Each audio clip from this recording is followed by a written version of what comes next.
Hey everyone, welcome back to my YouTube channel the Bengal trader.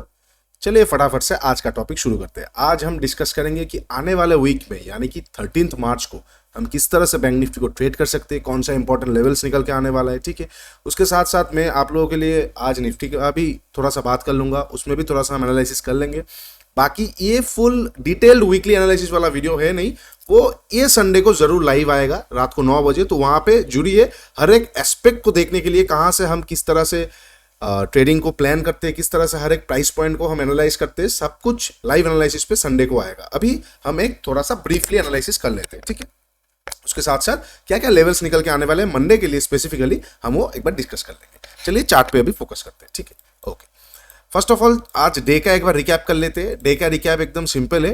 Bank Nifty gap down खुला, बहुत अच्छा selling pressure आया, थोड़ा सा कवर करके ऊपर की तरफ क्लोजिंग दिया है। आपको अगर याद होगा तो लास्ट वीडियो में मैंने क्लियरली आप लोगों को बताया था, एकदम क्लियरली, कि बैंक निफ्टी जो अपना ये मूविंग एवरेज के पास आके 50 डीए में, मतलब 50 डेली मूविंग एवरेज सिंपल वाला, नॉट एक्सपोनेंशियल। मुझे एक्सपोनेंशियल पसंद नहीं है, किसी और को पसंद होगा, लेकिन मैं सिंपल रखना पसंद करता हूँ। सिंपल मूविंग एवरेज के सामने आके एक बार इसने रेजिस्टेंस लेके नीचे आया, दो बार आया, तीसरी बार आया, तो बहुत हाई चांसेस है कि इसको ब्रेक करके ये डायरेक्टली नीचे आ जाए। इनकेस अगर आज भी ये ऊपर जाता तो ये ऊपर की तरफ ब्रेकआउट दे देता, क्योंकि इतना टाइम मूविंग एवरेज के सामने नॉर्मली कोई चार्ट नहीं बिताता। भले ही वो बैंक निफ्टी हो जाए या किसी और हो जाए, उससे दूर जाने की कोशिश करता है। वो एक ऐसा प्राइस पॉइंट होता है जहां से बाउंस होता है या ब्रेक होता है।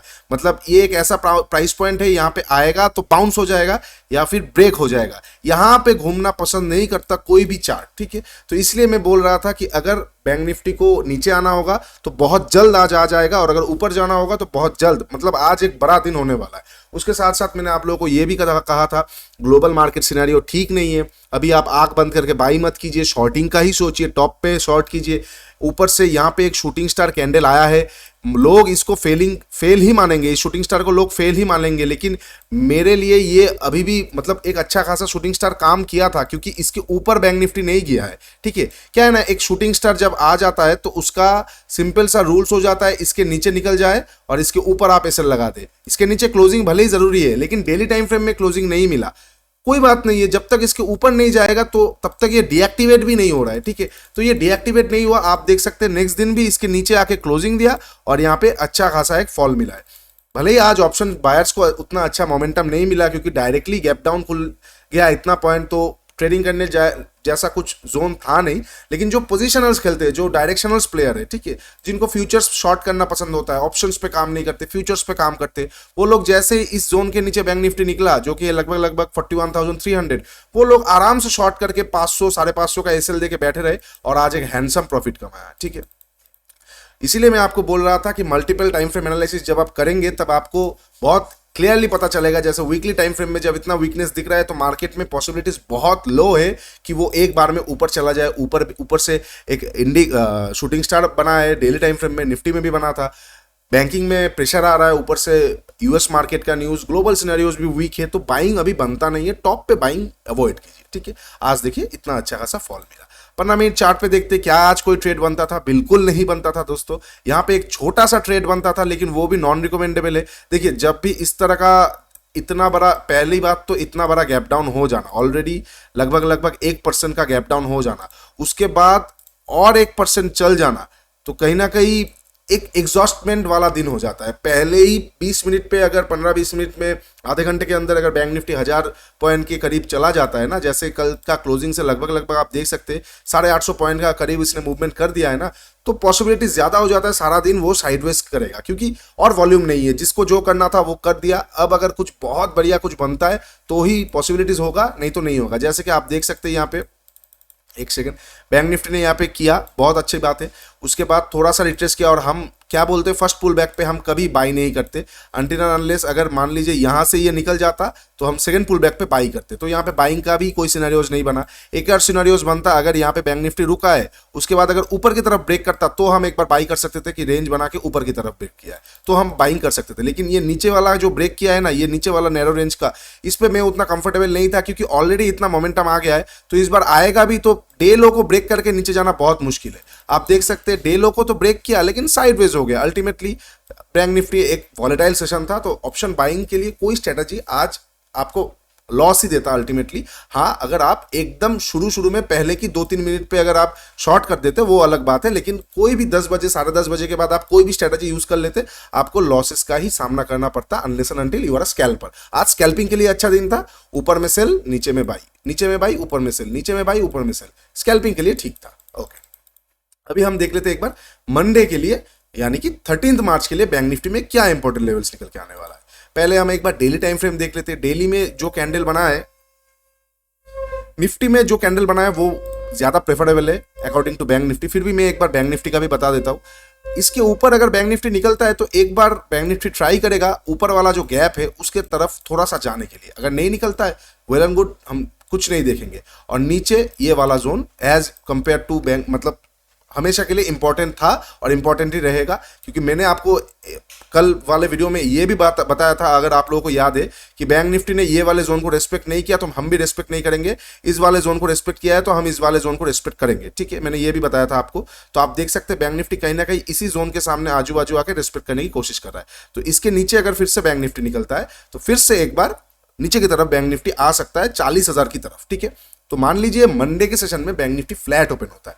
अभी एक बार हम एसजीएक्स देख लेते हैं। देखिए कोई फायदा नहीं, फ्लैट टू थोड़ा बहुत पॉजिटिव है, 2 दिन है। अभी ओवरनाइट न्यूज अगर कुछ बुरा आ जाता है, कुछ अच्छा आ जाता है, आज फॉल पॉलिसी भी है, कुछ कुछ इंपॉर्टेंट डिस्कशंस भी होने वाला है। देखिए यूएस बहुत बहुत एग्रेसिवली कुछ चीजें कर रहा है जो शायद इकोनॉमी को फिर से गड़बड़ा देगा। एनीवे, रिसेशन घटाने की कोशिश में जो मार्केट मेकर्स है उनसे पैसा ले लेना कहीं ना कहीं ब्रॉड टॉपिक है। खैर मैं इसके बारे में बात नहीं कर रहा हूं अभी, लेकिन थोड़ा बहुत आने वाले टाइम पेनफुल हो सकता है।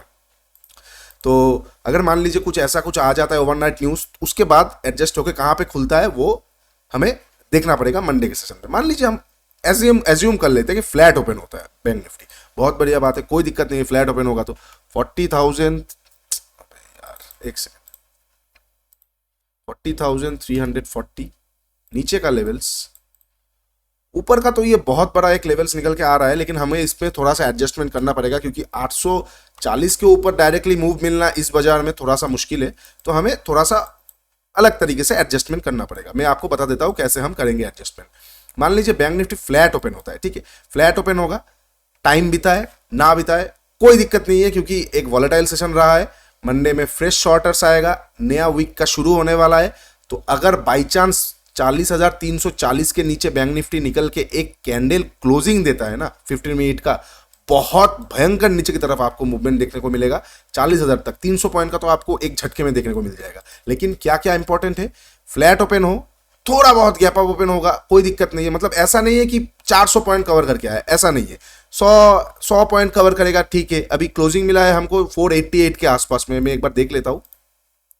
हमें क्लोजिंग मिला है बैंक निफ्टी को 485 के आसपास पे, तो 500 पे भी खुलेगा, कोई दिक्कत नहीं है। वहां से लगभग 480 500 से खुल के 100 पॉइंट नीचे आएगा, कोई दिक्कत नहीं है। जैसे ही 340 के नीचे एक 15 मिनट का कैंडल क्लोज करेगा और उसके नीचे निकलेगा, हम बैंक निफ्टी को शॉर्ट करेंगे। डे हाई का हम एसएल लगाएंगे। हमारा फर्स्ट टारगेट आ जाएगा 40,090 का, सेकंड टारगेट हम 40,000 की तरफ एक बार लुकआउट कर सकते हैं, ठीक है। लेकिन कंडीशन क्या होना चाहिए कि फ्लैट ओपन हो या थोड़ा बहुत गैप अप ओपन हो तो भी चलेगा। देखिए गैप अप ओपन होगा तो थोड़ा बहुत ध्यान से कीजिए, लेकिन फ्लैट होता है तो बहुत बढ़िया बात है। फ्लैट ओपन होने के बाद 40,340 के नीचे आके एक 15 मिनट का कैंडल क्लोजिंग करे तो सबसे बढ़िया बात है। उसके नीचे जैसे निकलेगा हम वहां पे शॉर्ट करेंगे। मान लीजिए फ्लैट ना ओपन होकर फिर से गैप डाउन ओपन हो जाना, देखिए पॉसिबिलिटीज तो कम है, लेकिन होने के कुछ भी हो सकता है ना। तो पॉसिबिलिटीज बहुत कम है फिर से एक बार अच्छा खासा गैप डाउन ओपन होना। लेकिन मैं आपको इतना बोल सकता हूं, अगर फिर से एक बार गैप डाउन ओपन होता है, मार्केट सीधी वे में काम नहीं करता, तो आपको देखना पड़ेगा पहला 15 मिनट। अगर बहुत बड़ा गैप डाउन ओपन होता है और पहले ही 15 मिनट पे आपको कुछ इस तरह का कैंडल नजर में आता है जो कि ये हैमर, उसके ऊपर जैसे निकलेगा आप वहां पे बाई करेंगे। जैसे निकलेगा आप आंख बंद के बाई करेंगे, कुछ नहीं देखेंगे, आंख बंद करके बाई करेंगे। 200 से 250 पॉइंट का आपका टारगेट होगा ऊपर की तरफ। एक बात याद रखिए, बियर मार्केट में जब भी पुल बैक आता है वो बहुत फास्ट आता है, और बुल मार्केट में जब भी डाउनवर्ड्स का पुल मतलब रिट्रेस आता है तो वो भी बहुत फास्ट आता है। तो वहां पे बैठे मत रहिए कि कोई प्राइस एक्शन ना, कुछ नहीं चाहिए हमें। अगर गैप डाउन खुलेगा फिर भी मंडे को बहुत बड़ा, पहला 15 मिनट कोई भी एक बुलिश कैंडल, देखिए हैमर तो बहुत अच्छी बात है। अभी लोग कहते हैं कुछ, मतलब एक नॉर्मल सा क्वेश्चन आता है कि इसको हम हैमर बोलते हैं, है ना। अगर इस तरह का कुछ कैंडल आ गया तो हम क्या करेंगे। मान लीजिए इस तरह का कैंडल आया छोटा सा वीक, तो भी हम ट्रेड करेंगे। हमें एक बुलिश कैंडल चाहिए जहां पे हमें दिखे कि हाँ बायर्स डोमिनेटिंग पोजीशन में है। अगर टेल बना के जाके ऊपर क्लोज करेगा, जितना बड़ा टेल होगा उतना ज्यादा हमें कॉन्फिडेंस आएगा कि बायर्स ज्यादा डोमिनेटिंग है, और जितना कम टेल होगा हमें उतना वो भी कॉन्फिडेंस मिलेगा, लेकिन वो अकॉर्डिंग टू ज्यादा टेल वाला में थोड़ा सा कम कॉन्फिडेंस वाला पैटर्न है। लेकिन कोई भी अगर आपको मान लीजिए मंडे के सेशन में कोई बहुत बड़ा गैप डाउन मिलता है और पहला 15 मिनट कोई बुलिश कैंडल मिलता है हैमर, तो बहुत बढ़िया है, बुलिश भी होगा तो चलेगा। हाँ कुछ डोजी टाइप का मिल गया ना, फिर आपको थोड़ा सा प्राइस एक्शन का वेट करना पड़ेगा, फिर मैं कंफर्टेबल नहीं रहूंगा। लेकिन कुछ बुलिश कैंडल मिल गया, छोटा सा अपर वीक होगा तो भी चलेगा। तो जैसे ही उस कैंडल के ऊपर निकलेगा आप वहां पे बाई करेंगे। डे लो का एसएल 200 से 250 पॉइंट का आपका ऊपर का टारगेट होगा। ठीक है, ये हमने गैप डाउन का बता दिया। गैप डाउन ओपन होगा तो मैं सेलिंग का नहीं सोचूंगा, आप भी मत सोचिए। जो भी आपको प्राइस एक्शन दिखा दे वो फॉल्स ही होने वाला है मोस्ट ऑफ द केसेस। ठीक है, बहुत बड़ा गैप डाउन की बात कर रहा हूं। छोटा मोटा गैप डाउन होगा, वेट कीजिए। अगर इस लेवल को फिर से रिटेस्ट करके निकलता है, छोटा मोटा गैप डाउन को हम फ्लैट ही पकड़ते हैं। 100 पॉइंट का बैंक निफ्टी को हम कभी भी गैप अप या गैप डाउन नहीं पकड़ते। 200-250 पॉइंट के ऊपर से एक पकड़ा जाता है एक रेंज के हिसाब से। तो मान लीजिए जैसे इस दिन जैसे खुला, मैं आपको एक उदाहरण देता हूं। इस दिन जैसे खुला है, छोड़िए ये भी नहीं है, इस दिन जैसे खुला है, कितना पॉइंट का ऊपर जाके खुला है बैंक निफ्टी? लगभग 140। अच्छा, इसको भी पकड़ा जाएगा। मुझे कुछ एग्जाम्पल आपको दिखाना पड़ेगा, कुछ मिल नहीं रहा है। इस दिन का करीब मान लेते हैं एक बार। ठीक है, क्लोजिंग से लगभग 50 पॉइंट ऊपर जाके खुला है, तो उसको हम गैप अप या गैप डाउन नहीं मानेंगे। गैप अप या गैप डाउन आपको 100-120 पॉइंट के ऊपर ही मानना पड़ेगा, नहीं तो आप फिर आपका साइकोलॉजी गड़बड़ हो जाएगा कि गैप अप ओपन हुआ है, बायर स्ट्रांग है, ऐसा बहुत लोग सोचते हैं। इसलिए मैं थोड़ा डिटेल में आप लोगों को बता दिया। मान लीजिए हम कहाँ पे थे, मान लीजिए छोटा मोटा गैप डाउन या फ्लैट छोटा मोटा ओपन होता है, तो वेट कीजिए। अगर 340 के ऊपर से रिट्रेस करके निकलता है नीचे, जैसे डे लो को ब्रेक करेगा हम वहां पे शॉर्ट करेंगे डे हाई का एसएल, और सेम टू सेम हमारा टारगेट जो फ्लैट वाला था वही होगा, 40,000 का अल्टीमेट टारगेट। लेकिन उससे पहले थोड़ा सा स्टेप वाइज आएंगे, 40,080, उसके बाद 40,000। ठीक है, सबसे बेस्ट तो वही रहेगा कि फ्लैट खुल के 40,340 के नीचे कैंडल क्लोजिंग करे। एक बात याद रखिए, कैंडल क्लोजिंग इंपॉर्टेंट है। मैं इसका महत्व भी आपको आज अभी समझाता हूं निफ्टी के चार्ट पे।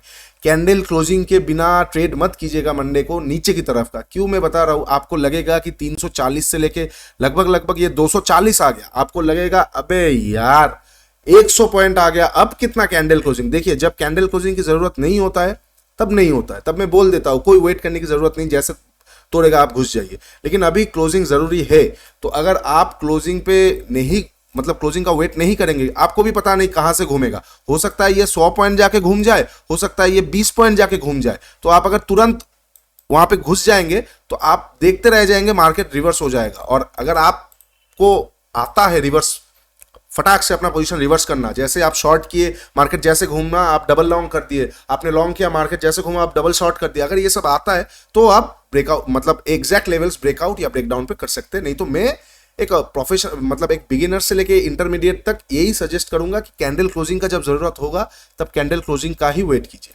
कैंडल क्लोज करेगा, भले ही वो आपको 40-50 पॉइंट नीचे जाके क्लोज करे, जैसे क्लोज करेगा और उसके नीचे निकलेगा, उसका लो को तोड़ेगा, तब एंट्री कीजिए। फ्रेश मोमेंटम आएगा, बहुत स्लो एंड स्टडी, आप देख सकते हैं आपके डायरेक्शन पे मार्केट मूव कर रहा है। तो हमने दोनों सिनेरियोस कवर कर लिए, तीनों सिनेरियोज। एक फ्लैट ओपन हो गया, एक फ्लैट ओपन होके नहीं, सॉरी माफ कीजिएगा, पूरा कवर नहीं हुआ है। फ्लैट ओपन होके नीचे हो गया, गैप डाउन ओपन हुआ, छोटा मोटा गैप डाउन हुआ, या छोटा मोटा गैप अप ओपन होके भी अगर नीचे आके 340 के नीचे क्लोज करता है तो हम शॉर्ट करेंगे। अभी मान लीजिए फ्लैट ओपन होके ये ऊपर की तरफ जाता है, तो हम कहाँ पे इसको लॉन्ग कर सकते हैं। देखिए यहाँ पे एक बहुत स्टीप सा एक ट्रेंड लाइन आ रहा है, मैं इसको नजरअंदाज करना ही पसंद करूंगा। फिर भी यहाँ पे आ रहा है तो ये बोलना जरूरी है, अगर इसके ऊपर एक 15 मिनट का कैंडल क्लोज करता है तो कहीं ना कहीं ट्रेंड क्या हो जाएगा पता है, बेयरिश से घूम के वो स्मॉल, मतलब स्लाइटली बुलिश से साइडवेज हो जाएगा, मतलब फिर फॉल करने का चांसेस घट जाएगा। मार्केट साइडवेज से लेके थोड़ा बहुत बुलिशनेस शो कर सकता है अगर इस ट्रेंड लाइन के ऊपर जाके एक 15 मिनट का कैंडल क्लोज होगा। तो इससे आपको क्या सीख मिल रहा है कि अगर फ्लैट ओपन होता है और इस डायनामिक ट्रेंड लाइन के ऊपर जाके मार्केट का एक 15 मिनट का कैंडल क्लोज करता है, तब रेडी रहिए बाइंग के लिए। लेकिन हम बाइंग कब करेंगे, मैं आपको एग्जैक्ट लेवल्स बता देता हूं। मैंने आपको पहले ही बोला था कि हमको थोड़ा बहुत एडजस्टमेंट करना पड़ेगा। हम 40,840 तक वेट नहीं कर सकते। हम कहां पे बाइंग का वेट करेंगे, 620 के ऊपर। ठीक है, 40,620 के ऊपर हम बाइंग का वेट करेंगे। लेकिन क्या कंडीशन होने वाला है कि मार्केट अगर इस ट्रेंड लाइन के ऊपर जाके एक 15 मिनट का कैंडल क्लोज करता है तो हम बाइंग के लिए रेडी रहेंगे। अगर क्लोज ना करके डायरेक्टली इसको तोड़ता है, मैं फिर से इग्नोर करना पसंद करूंगा। क्यों? क्योंकि डायरेक्टली अगर तोड़ेगा तो जिस मोमेंटम में जाएगा शायद 20 40 50 पॉइंट और जाए, लेकिन कब घूम जाएगा, उसके पास बेस नहीं रहेगा, तो वो थोड़ा सा रिस्की हो जाएगा इस तरह का मार्केट पे, क्योंकि यहाँ पे कोई प्राइस एक्शन या डब्ल्यू पैटर्न नहीं बन रहा है। तो सेम चीज, अगर कोई 15 मिनट का कैंडल इस ट्रेंड लाइन के ऊपर जाके क्लोज करेगा, बहुत अच्छी बात है, हम रेडी हो जाएंगे बाइंग के लिए। तुरंत बाइंग नहीं करेंगे, इसके ऊपर निकलेगा तो भी बाइंग नहीं करेंगे। बाइंग कब करेंगे? 40,620 के ऊपर जैसे निकलेगा। इस बार हमें कैंडल क्लोजिंग का वेट नहीं करना है, क्योंकि ट्रेंड लाइन कंफर्मेशन हमारा पहला हो जाएगा। तो जैसे ही 620 के ऊपर निकलेगा, आप वहां पे एक बार बाई करेंगे। जो ट्रेंड लाइन वाला कैंडल होगा उसके नीचे आप एसएल लगाएंगे। आपका फर्स्ट टारगेट और लास्ट टारगेट 840 तक का आ जाएगा। इसके ऊपर एक्सपेक्ट मत कीजिए, मार्केट बहुत तेजी से इसी लेवल की 10-20 पॉइंट के नीचे से ही घूम सकता है। ठीक है, ओके, बहुत अच्छी बात होगा अगर मान लीजिए कोई फ्लैट कैंडल यहाँ पे ऊपर फ्लैट ओपन होने के बाद मार्केट ट्रेंड लाइन को ब्रेक करके क्लोज किया और इसी जगह पे थोड़ा सा इस जैसा कुछ टाइम बिता दिया। अगर इस जैसा कुछ टाइम बिताता है तो हमारे लिए और अच्छा है। जैसे ब्रेक करेगा डबल क्वांटिटी से लॉन्ग कीजिए, बहुत फास्ट ऊपर की तरफ आपको एक स्पाइक देखने को मिलेगा। ओके, ठीक है। अभी मान लीजिए मार्केट गैप अप ओपन हो जाता है, गैप अप ओपन होगा, अच्छा हम इसको 620 की जगह पे 630 कर देते, यहाँ पे थोड़ा सा और आप सेफली खेल लेंगे तो आपके लिए बेटर रहेगा। मैं तो 620 ही बोलूंगा, लेकिन फिर भी आप 630 करके रखिए, आपके लिए बेटर रहेगा। सवाल मतलब 630 आपके लिए बहुत बेटर रहेगा। अभी मैं इसको अभी आपको मतलब एलाबोरेट नहीं कर सकता, बहुत टाइम लग जाएगा। ठीक है, मान लीजिए मार्केट गैप अप ओपन होता है तो क्या करना होगा आपको देखना होगा। मान लीजिए छोटा मोटा गैप अप, जैसे मैंने आपको बताया था कि 100 130 पॉइंट 120 पॉइंट होता है, तो मैं इसको फ्लैट ही मानूंगा। फ्लैट ओपन होगा या मतलब छोटा मोटा गैप अप ओपन होगा, 630 के ऊपर जाके कैंडल क्लोज करेगा, उसके ऊपर निकलेगा, हम बाई करेंगे। बहुत बड़ा गैप अप ओपन होता है तो वेट कीजिए, अगर 630 को ये रिटेस्ट करता हुआ, 630 भी हो सकता है, 600 भी हो सकता है, थोड़ा बहुत रिटेस्ट करता हुआ ऊपर जा रहा है, जैसे डे हाई को ब्रेक करेगा हम वहां पे बाई ट्रेड करेंगे। डे लो का एसएल और 840 का फर्स्ट टारगेट। उसके बाद कोई प्राइस एक्शन अगर डायरेक्टली तोड़ के जा रहा है तो हम ट्रेंड को राइड करेंगे। ठीक है, मेरी सेंटीमेंट को आप समझ रहे हैं ना, मैं क्या बोलने की कोशिश कर रहा हूं। छोटा मोटा फ्लैट ओपन होके इसके ऊपर निकलेगा, कैंडल क्लोजिंग होगा ट्रेंड लाइन के ऊपर, तो ही हम 630 के ऊपर बाई करेंगे। लेकिन अगर फ्लैट ओपन ना होके डायरेक्टली गैप अप ओपन होता है तो हम वेट करेंगे 630 के ऊपर एक कैंडल क्लोजिंग का। कुछ कुछ कंडीशन है, लिख लीजिए, कोई दिक्कत नहीं है, 4 या 5 ही पॉइंट है, लिख लीजिए। आप लिख लेंगे तो आपके लिए मंडे में सबसे ज्यादा आसानी होगा। मैं फिर से एक बार रिपीट कर लेता हूं सारे सिचुएशंस। मार्केट फ्लैट ओपन होगा, नीचे आएगा 40,340 के नीचे 15 मिनट का कैंडल क्लोज करेगा और उस कैंडल क्लोजिंग का लो को तोड़ेगा, आप वहां पे शॉर्ट करेंगे। कैंडल लास्ट कैंडल का हाई को एसएल और 40,000 का आपका लास्ट टारगेट, 40,080 का आपका फर्स्ट टारगेट। ठीक है, हो गया। मान लीजिए बहुत बड़ा गैप डाउन ओपन हो गया, कोई बुलिश कैंडल 15 मिनट पे मिल गया, उसके ऊपर जैसे निकलेगा बाई करेंगे। डेलो का एसएल, गैप फिलिंग का टारगेट। मान लीजिए छोटा मोटा गैप डाउन ओपन होता है तो वेट कीजिए, अगर 40,340 को ये रिटेस्ट करता हुआ नीचे आता है, जैसे डे लो को ब्रेक करेगा आप वहां पे एंट्री करेंगे। डे हाई का एसएल 40,000 का आपका फाइनल टारगेट। मान लीजिए फ्लैट ओपन होता है, फ्लैट ओपन होने के बाद ऊपर जाता है, वेट कीजिए। ये जो ट्रेंड लाइन है इसके, ये 15 मिनट का चार्ट है, ये जो ट्रेंड लाइन है इसके ऊपर एक 15 मिनट का कैंडल क्लोज करेगा, आप रेडी हो जाए बाइंग के लिए। 40,630 के ऊपर जैसे निकलेगा आप वहां पे बाई कर लीजिए। मान लीजिए थोड़ा मोटा गैप अप ओपन होता है तो वेट कीजिए, 40,630 के ऊपर जैसे इस बार कैंडल क्लोज करेगा और उसके ऊपर निकलेगा हम वहां पे बाई करेंगे।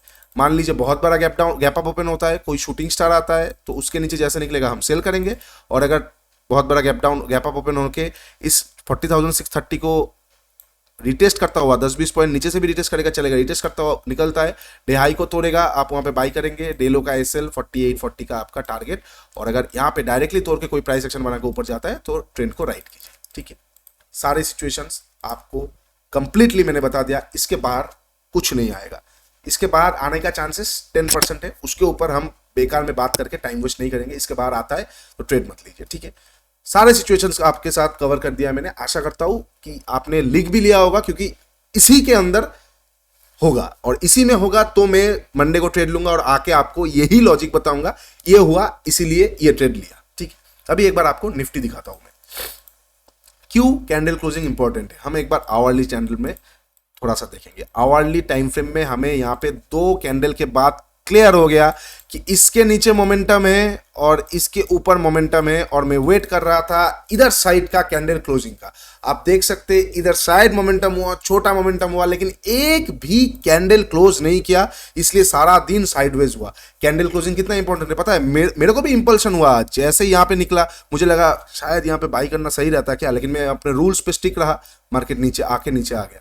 फिर जैसे नीचे आया, क्या बाई सेल करना सही रहता, मैं रूल्स पे स्टिक रहा, ऊपर जाके क्लोज कर दिया, अच्छा कोई दिक्कत नहीं है। फिर ऊपर गया, इस बार मेरे मन से बिल्कुल भी कोई भी इंपल्सन चला गया, क्योंकि मैं 2 बार जब देख लिया फिर तब मैं समझ गया अब तो भैया कैंडल क्लोज करेगा, जिस साइड भी क्लोज करेगा मैं उस साइड का ट्रेड लूंगा। फिर 2 कैंडल यहाँ पे ऐसा हुआ, मैंने सोचा था ये वाला कैंडल क्लोज करेगा, ये भी नीचे से कवर होकर ऊपर चला गया, तो मुझे और ज्यादा कॉन्विक्शन आ गया मेरे मेथड्स पे कि हाँ मैं अगर रूल्स के साथ स्टिक रहूंगा तो मुझे लॉस 2 दिन होगा लेकिन 8 दिन प्रॉफिट होगा, लेकिन मैं रूल्स के साथ नहीं रहूंगा तो मुझे प्रॉफिट 2 दिन होगा, 8 दिन लॉस होगा। तो इसीलिए मैं अपने रूल्स के साथ स्टिक करना पसंद करता हूं, और कैंडल क्लोजिंग जब इंपॉर्टेंट होता है तब मैं उसको फॉलो करता हूं। यहाँ पे क्लियरली आज इतना बड़ा कैंडल मतलब मोमेंटम के बाद कैंडल क्लोजिंग कोई भी लेवल्स के लिए इंपॉर्टेंट हो जाता है। अभी 15 मिनट का कैंडल क्लोजिंग इंपॉर्टेंट है या 1 आवर का, वो तो आपको टाइम के साथ ही आएगा एक्सपीरियंस, वो भी मैं आने वाले टाइम में आप लोगों के साथ और भी माइक्रो पॉइंट्स कुछ होता है मैं जरूर शेयर करूंगा। आप देख सकते हैं कैसा रेंज में निफ्टी घुमा है, ठीक है, इसलिए कैंडल क्लोजिंग इंपॉर्टेंट है। अच्छा, जो चीज आप लोगों को मैं दिखाने वाला था, निफ्टी बहुत अच्छा एक पैटर्न बना है, निफ्टी में हैमर पैटर्न बना है, हैमर कैंडल बना है। एक्टिवेट कब होगा? जब इसके ऊपर निकलेगा। एक्टिवेट होगा भी नहीं होगा ये तो ऊपर वाले की मर्जी है, हमें बस वेट करना है। मैं आपको सजेस्ट करूंगा अगर बाई कॉल आता है तो निफ्टी में बाई करने की कोशिश कीजिए, क्योंकि निफ्टी बैंक निफ्टी से ज्यादा स्ट्रेंथ दिखा रहा है। तो निफ्टी में सिंपल सा बाई आ जाएगा 460 के ऊपर, कोई भी कैंडल क्लोजिंग की जरूरत नहीं है 460 के ऊपर। निफ्टी के पास कोई भी कैंडल क्लोजिंग की क्यों नहीं जरूरत है? क्यों? क्योंकि हैमर कैंडल के ऊपर बस निकलना चाहिए, इंट्राडे में मोमेंटम आ जाएगा 50 60 70 पॉइंट का। कैंडल क्लोजिंग का हमें वेट नहीं करना है, क्योंकि डेली कैंडल क्लोजिंग का हमें वेट करना होगा, ठीक है। तो निफ्टी में क्या लेवल से निकल के आ रहे हैं, जैसे ही 17,460 के ऊपर कैंडल निकलेगा, आप अगर एग्रेसिव बायर है तो 10 पॉइंट और नीचे रख सकते हैं 450 के ऊपर। मैं आपको सजेस्ट करूंगा 5-6 पॉइंट का बफर रख ले, 455 रख ले, ना एग्रेसिव ना डिफेंसिव, आप बैलेंस प्लेयर बन जाइए, सबसे बेटर वही रहता है। तो मार्केट अगर फ्लैट ओपन होता है, गैप डाउन ओपन होता है, कुछ भी ओपन होता है, 17,455 के ऊपर जाएगा, हम वहां पे बाई करेंगे। हाँ, अगर पूरा गैप डाउन ओपन होकर नीचे से 200 पॉइंट कवर करके आके जाता है तो प्लीज थिंक लॉजिकली, मतलब फिर बहुत मुश्किल हो जाएगा निफ्टी के लिए और ज्यादा जाना। हो सकता है वो नीचे ना आए लेकिन साइडवेज हो जाएगा, तो इसीलिए भी लॉजिकल बात कीजिए। फ्लैट ओपन होगा या छोटा मोटा गैप डाउन ओपन होगा, 50-60 पॉइंट का मोमेंटम करेगा, कोई दिक्कत नहीं है। 17,455 के ऊपर जैसे निकलेगा आप वहां पे एक बार बाई करेंगे, डे लो का ऐसे लगाएंगे, गैप फिलिंग का आपका फाइनल टारगेट होगा, और मिडिल में कोई अगर प्राइस एक्शन नेगेटिव रहता है तो वहां पे आप आपका प्रॉफिट बुक करेंगे। निफ्टी में सिंपल सा लेवल से सेल कॉल हम कब जनरेट करेंगे, सेल कॉल्स का सिंपल सा है, सेल कॉल हम जनरेट करेंगे अगर निफ्टी एग्रेसिव शॉर्ट की बात मैं कर रहा हूं 17,324 के नीचे निकलता है। फिर भी आप एक चीज और कर सकते हैं, इस वाले रेंज को आप एक बार फॉलो कर सकते हैं, ये मेरे लिए बहुत इंपॉर्टेंट रेंज होने वाला है। आवर्ली टाइम फ्रेम में देखिएगा, आपको अगर धीरज, मतलब आपको अगर धैर्य है, आप अगर धैर्य रख सकते हैं तो आवर्ली टाइम फ्रेम में देखिएगा। अगर मार्केट मंडे के सेशन में फ्लैट ओपन होता है इधर रेंज के अंदर, जो कि है लगभग, मैं ये भी बता देता हूं आपको, सब कुछ बता दूंगा मैं आपको, कोई टेंशन लेने की जरूरत नहीं, मैं सब कुछ बता दूंगा, बदले में बस थोड़ा सा लाइक और सपोर्ट ही चाहिए। इतना डिटेल में एनालिसिस शायद कोई करेगा, मैं यूट्यूब ढूंढ लीजिए, आप पहले आप ढूंढ लीजिए, बोलते ना पहले इस्तेमाल करें फिर विश्वास करें, आप ढूंढ लीजिए, शायद ही कोई बताएगा आपको इस तरह से हर एक चीज का एनालिसिस, ठीक है। हाँ, मैं क्या बोल रहा था, आवर्ली टाइम फ्रेम में देखिएगा, अगर मार्केट फ्लैट ओपन होता है तो अगर 1 घंटा आपको पसंद नहीं है पहले का मोमेंटम में ट्रेड करना तो वेट कीजिए, जिस साइड भी कैंडल क्लोज करेगा उस साइड का आप ट्रेड ले लीजिए, ठीक है। नीचे का ट्रेड थोड़ा सा, मतलब उस साइड नीचे का अगर लेंगे तो हाफ क्वांटिटी लेंगे, ऊपर का लेंगे तो फुल क्वांटिटी लेंगे। क्यों? क्योंकि मार्केट में छोटा सा रिवर्सल तो नहीं बोलूंगा, रिट्रेसमेंट हो सकता है 17,455 तक। तो फिर भी आप देख सकते हैं जिस साइड भी एक 1 आवर का कैंडल क्लोज करेगा उस साइड ही मार्केट जाने की चांसेस 80% रह जाएगा, तो उस साइड का ही आपको ट्रेड प्लान करना है। मान लीजिए इससे आपको क्या सीख मिल रहा है, मार्केट फ्लैट ओपन हुआ 17,422 के ऊपर जाके एक 1 आवर का कैंडल क्लोज कर दिया, तो आप रेडी हो गए कि अभी आपको ऊपर साइड का ही ट्रेड लेना है। लेकिन आप कब लेंगे? जो स्मार्ट प्लेयर्स है वो वेट करेंगे 17,455 का, जैसे ब्रेक करेगा, हैमर को ब्रेक कर दिया वन डे में, और 1 आवर का एक रेंज भी ब्रेक कर दिया, तो बहुत अच्छा ऊपर की तरफ का हमें मूवमेंट मिल जाएगा। ठीक है, तो ये सारी चीज़ों को बहुत ध्यान से समझिए, आपको आपका ट्रेडिंग बहुत ज़्यादा हद तक सुधर सकता है। ठीक है, चलिए आज के लिए बहुत लंबा वीडियो हो गया, बहुत ज्ञान पेल दिया हूँ मैंने। वीडियो अच्छा लगा है तो प्लीज़ लाइक शेयर और सब्सक्राइब कीजिए। लर्निंग वीडियो कल आने वाला है, कल जो भी हमारा प्राइस एक्शन वाला नेक्स्ट पार्ट होगा मैं आपके लिए ला दूंगा। ठीक है, कल वो आने वाला है, संडे को लाइव एनालिसिस आने वाला है। तो चैनल के साथ जुड़े रहिए, लाइक शेयर और सब्सक्राइब कीजिए, थोड़ा सा शेयर कर दीजिए अपने दोस्तों के साथ, उनको भी कमाने का मौका दीजिए। खुद गर्ज मत बनिए, थोड़ा सा हेल्पफुल उनके लिए भी हो जाइए। चलिए आज के लिए इतना ही, please like share and subscribe, और नीचे इंस्टाग्राम और टेलीग्राम के साथ जुड़ना मत भूलिएगा। Take care, bye bye and good night.